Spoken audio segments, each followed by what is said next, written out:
Ready? Yes. Do you want to do intro? Sure. All right, here we go. Ready? 1, 2, 3. No, 5, 6, 7, 8. I'm counting down to 3. 5, 6, 7, 8.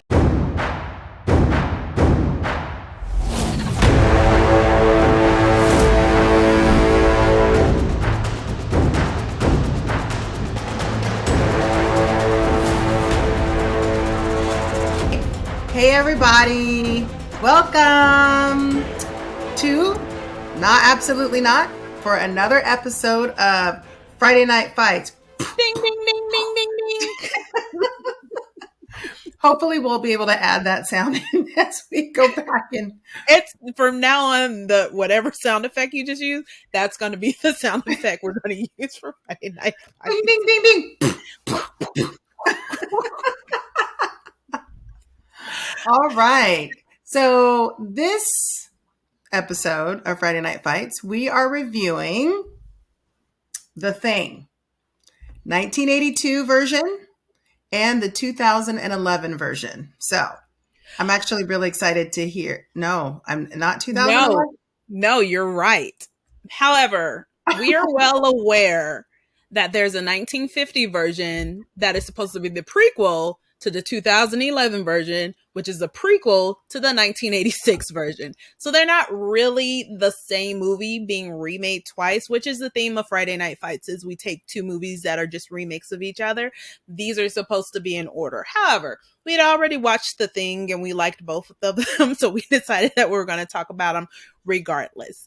If you have a problem with that, please go to our website, notabsolutely.not.com. Check out our brand new logo and our brand new branded website that I'm giving a shout out to my cousin Crystal Franklin, who designed our logo for us so that we can have brand awareness. And leave your feedback and we'll be sure not to read your angry notes. Sharon? No angry notes. No angry notes. And be sure to like and subscribe. Yes. So we did watch, Sharon actually watched all three of the things. The first one, a thing from outer space, I think, and then the two things. And I only watched two of them. So I don't have too much insight on the 1956 version. But the way Friday Night Fights works is we both rank the two movies that we've watched based on 6 categories. Which one builds the most, the suspense the best? Which one has created well-developed characters? Which ones don't show the monster right away? Which has the best dialogue? Which has a great antagonist? And then creepy sound design, effects, or music. And so we'll give a point or 2 or 3 to the movie that we like the best. And at the end of our series, this episode will kind of do a ranking and tell you which one, based on those categories, came out the winner in our Friday Night Fights. So with that being said, Sharon, please go ahead and let us know how you rank the first category, build suspense. Okay. Wait, hold on. Let's build suspense while we wait for you to tell us which one builds suspense. Okay. All right. So, I'm pulling it up. Okay. So, you guys, I need my glasses. Just be real, Sharon. I got look at all my notes are right here. I got my notes. I need my glasses. And she needs her glasses. This is our glass. I can't see when I ranked it. Okay. Okay, so build suspense for The Thing 1982 and 2011. I ranked both of them a 1. I thought that they built suspense. I gave them both a point. I said, nah. 1982 did it better. It's got this intense music, the scenery from the beginning, something's just off, and you're kind of just waiting to see what happens because the music kind of plays into it. So I'm kind of giving my ranking on our sound design and our music mixer, but that, along with the scenes in the beginning, gave the most suspense. In 2011, I felt like some of that music was in the wrong spot. Like some of that intense music came with very benign scenes and there was no need for it. So I was like, next. So 1982 has it for me. Funny. I actually liked building suspense in the 2011. The reason why I ranked it was because that opening scene was my absolute worst nightmare. When they fall in. Oh God. Like I literally was watching it like this. because it You just knew made what's me coming. so anxious. Like I hated that idea. And that immediately, like it took me from like 0 to 10 in a lot of ways. Like I was already, it started it off super like kind of crazy to me. Whereas the first one in 1982, since we know it's actually the prequel, right? Yeah. That one there was a level of suspense to it, just No, because 2011 is the prequel. I'm sorry, 1982, yes, yeah, it's the in reverse. sequel. So for the 1982 version, I was already like, okay, but I like the way they started to build, like, they show, um, oh gosh, why am I drawing a blank on Homeboy's name? Every freaking time. Which one? And my friend's son looks just like him. McReady? Kurt Russell? Yeah, Kurt Russell. Kurt Okay. Russell. McReady, I guess. I keep calling I'm him like thinking of McReady. everybody but Kurt Russell's name. And I was having a hard time remembering it too. And I was like, he looks like anyway. So Kurt Russell, like even like the building of him, like he's sitting there drinking, like he's gonna be, love Kurt Russell, by the way. He was always like my early, like one of my crushes, like even when I was little, like he's so handsome. But that night, the 2011 version with them falling in the ice like that, and then just sitting there and waiting to see what's about to come up, that was like, it was a fast build suspense, but you knew it was on. So that's why I ranked them both. Okay. So, all right, Tamara, what do you have? 82. Okay. So the next category was which one created well-developed characters, and I gave 2001 a vote. Only because it gave you more background about each of the characters, where they came from, even though it felt a little contrived, like, hi, aren't you the research scientist from my... Yes, and I have the speech lab and blah, blah, and I also cook in the food kitchen. And it was a lot, but at least I knew everyone's roles because there were so many people. And then in 1982, it was more like, I'm going to go out to the plane. All right. You want to come with me? Sure. And I'm like, who are these people? What is this their job? And it's not. So it's kind of like I couldn't figure out who was doing what. It took too long. And by the time you kind of generally figured out, besides the guy who was in the kitchen cooking, that was the only guy I knew. And then the Walter Brimley guy, the oatmeal dude, I was kind of like, I know what you guys do, but everyone else is just like a scattering of people. So whatevs. That's actually really funny to me because I totally ranked the opposite. That's why it's called Friday Night Fights. I was like, you see the girl in the lab, and then she's in the lab, and then her friend comes in, like, you forgot. Like, who are these people, right? Like, I'm assuming she's some okay, whatever. Like, what's the connection? What did she forget? Like, I was like, okay, whatever. But 1982 was very prescriptive to me in that it did movies like according to, like, Carpenter does it, like, these are the things that help you build the character, right? So there's like a pan almost on every single person doing their thing, like doing the thing that builds who they are. But what the fuck are they doing? What are they doing? Well, like That's one guy the part, because I'm like, why are you... That's not a role in Antarctica. You know, I'm like, hi, I'm hiring a dog guy. And you're like, somebody has to take care of the dogs. So just anybody who takes... That's his only job, to be out there to take care of the dogs. Well, he was ready to kill for his dogs. Was he a murderer then? See, this leaves more questions than it gives answers. He answered 2011 got my points. He was ready to kill the dogs. All right, so which one did you get for doesn't show the monster right away? So far, we are tracking for no agreement. Which is fine. That's the whole fun of it. You get to see the telly at the end. So, all right, next one. Okay, doesn't show the monster right away. What did you get for that one? I said 1982 did it better because the monster was in the dog at 28 minutes in, and the monster was 14 minutes in, then Frozen Ice in 2011. And it wasn't even like it was a big gap. It was like, it was a lot sooner than most horror movies where, you know, you keep seeing glimpses of things and you see this and you see that. But the monster came out the dog in 28 minutes and 14 minutes when they dug it out of the ice. I thought that they both didn't do a great job of it. These are video facts. Hey, these are timestamps. I get the timestamp, but the whole time with the dog, like you knew the monster was likely in the dog, and that was like right off the bat, right? Because, and now I will say this: had I not watched them like back to back the way I did, maybe I would not. I'd have a different vote. But wait, but the rule is who showed the monster, not if you knew the monster was there. Because Right. you saw 2011, you saw the dog running to the other facility, so you knew the dog had the monster in it, but it wasn't shown until later. Correct. Well, you assume that it had the monster in it, right? We still never really knew, and up until the monster came out in the thing, which does bode to the category that yes, it doesn't show it right away. However, like in 2011, like they showed like the weird like thing, like the claw thingy looking thing, and they were just like, "Oh my god, That it's is a why snake." this movie is called The Thing, and the claw thingy. The thing and the thing and the pincher and the Yeah. claw and the sucker or the thing and the whatever. So I was like, okay, so we know it's going to be something along those lines. Like and to be fair, I had not seen these movies in so long, so I was like, okay. And I think I did make notes on my timestamp on that too, and I think I actually noted the timestamp as well. And I just felt like, I felt like I knew right away that like it was that's going to be a thing about the thing and the thing. And the thing. It's not if you know the monster's there, is when they actually see it. Now, it jumped out of the ice in 2011 at 25 minutes in, but that's still earlier than it does in the 1982 version.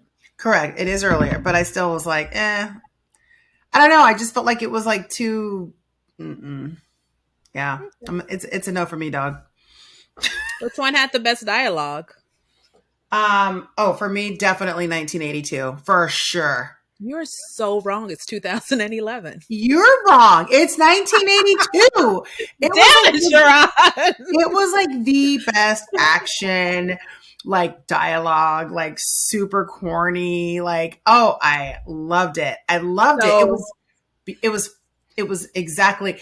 I actually enjoyed 1982 more than I enjoyed 2011, even though I like both of them because I love the dialogue, right? And just the. I took my dialogue based on character development, and I said 1982 was super surface level. It did not get into details. And yes, 2011 had like some cheesy dialogue. However, they set the dialogue to set the next scene. And I felt like in 1982, you were just prepping, you were just seeing what was happening and people were reacting in the moment. So everything that was happening in 2011 dialogue was to set up what was going to come next. And I like that. Plus, the Norwegians, who they kept talking about. You just like the Norwegians. I love me some Norwegians. That's what it is. That's what it is. However, the Norwegians are in both films, and the reason you didn't know them in 1982 is because they didn't have enough input. And in 2011, they did. Hence, better dialogue. Well, again, to the point, you just like the Norwegians. So, and I'm sorry, Kurt Russell's scene, he's like... The Norwegians were in 1982. Huh? Malkovich was part of the Norwegian tour group in there. Like, you can see them having the dialogue in 1982. Oh, totally. But I'm just saying, like, I just absolutely love, like, I mean, and now I'm trying to think back to some of the cheesy, like, dialogue. And and everybody was like, I love the scene where the guy's like, after he's got all the three dudes tied up, and I don't remember the characters' names, but all three dudes are tied up, and then they do the test to see which one is the alien. Yeah. And the one dude's just sitting there, and he goes, like, I don't want to spend my whole time tied up like this. So since we all know that I'm not the guy, can we be done now? Like, it made me laugh. Like, I was like, right on, bro. I would feel the same way. Like, get me out of here. Like, it was scenes like that, like funny scenes like that, there was almost like comedic in ways that yeah, that's what made it more enjoyable for me. So, okay. Better antagonist. I couldn't give one or the other. I thought they were both. I know you're gonna say 2011. I know. No, this is why you're wrong about everything you voted on so far. Kurt Russell as McGrady. I liked him and I was comparing him to Kate, who was kind of the main antagonist in 2011.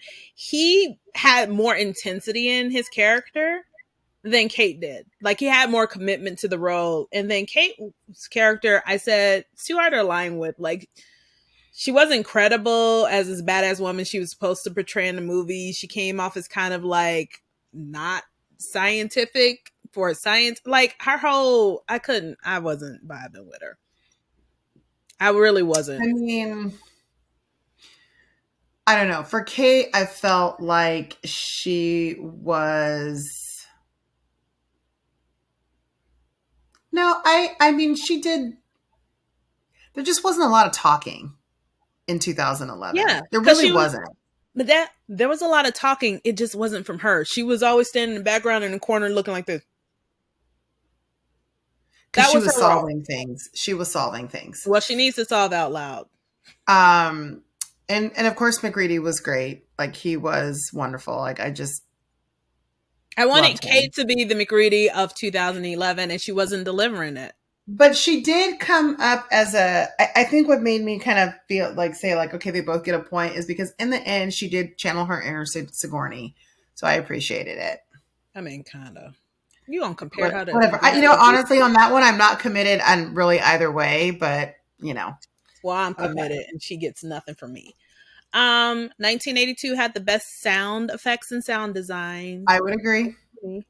I would Yay! agree. I would agree. And 2011, because it was intended to be a prequel, did copy a lot of the same sound effects for 1982. So you see from the entrance, if you watch 1982 and then 2011 or vice versa, you'll hear the same music, which is kind of ingenious, but it's not original, and it's not their fault that it's not original because it came later. But 1982 just did a better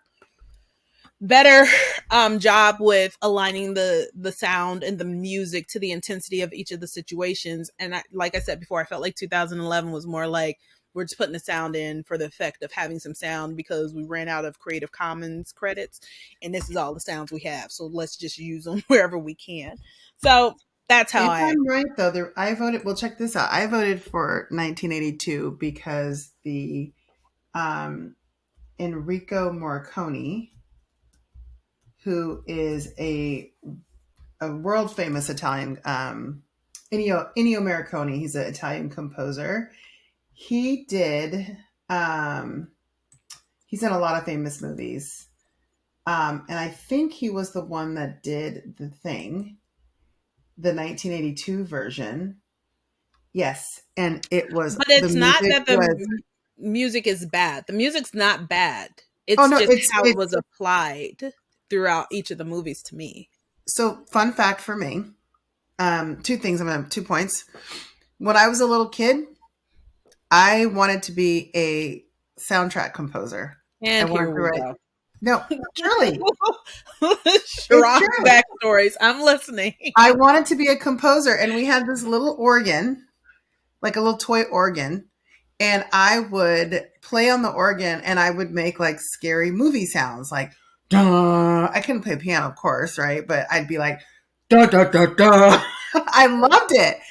And Ennio Morricone, like, he has done so many great soundtracks, and so I was very in tune to the score, right? And the intensity that was built around each scene based on the music, right? So for me, that was why I particularly loved it, because I loved how the music built the scenes up, and there would be like these like great crescendos, and like, it was, which I think is exactly what music should do in a film, is to build it up.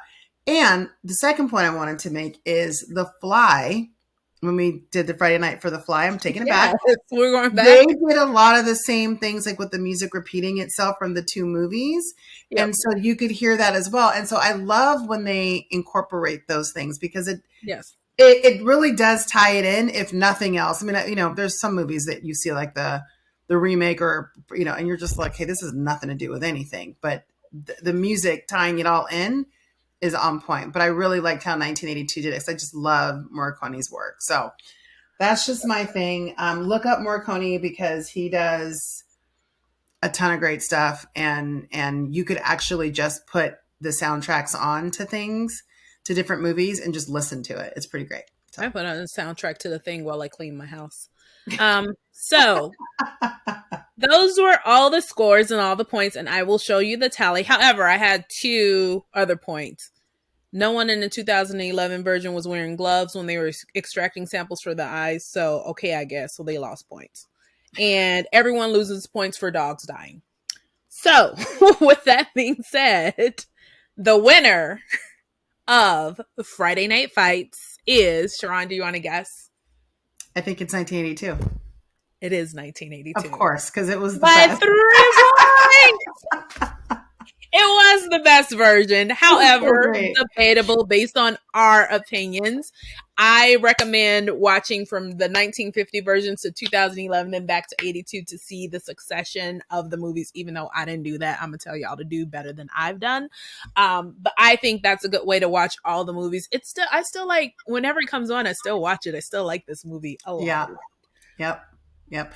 And I will tell you though, when I was watching the films, my family came in and they were like, "Oh, what is this? Can we watch?" It's a mess. That's always cool. Mess of a movie, but it's really good. All right. So that wraps up this episode of our Friday Night Fights. Don't forget to go to our website. You're going to do sound effects?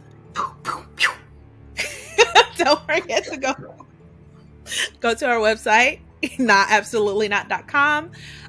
Check out all of our good stuff there. Check out our new branding, our new logo, and like and subscribe if you want to. No pressure. Do it. Okay. No pressure for me. Do it. I say do it. Okay. With that being said, thank you for tuning in, and we will see you on the next episode of Nah, Absolutely Not. Bye. Bye-bye.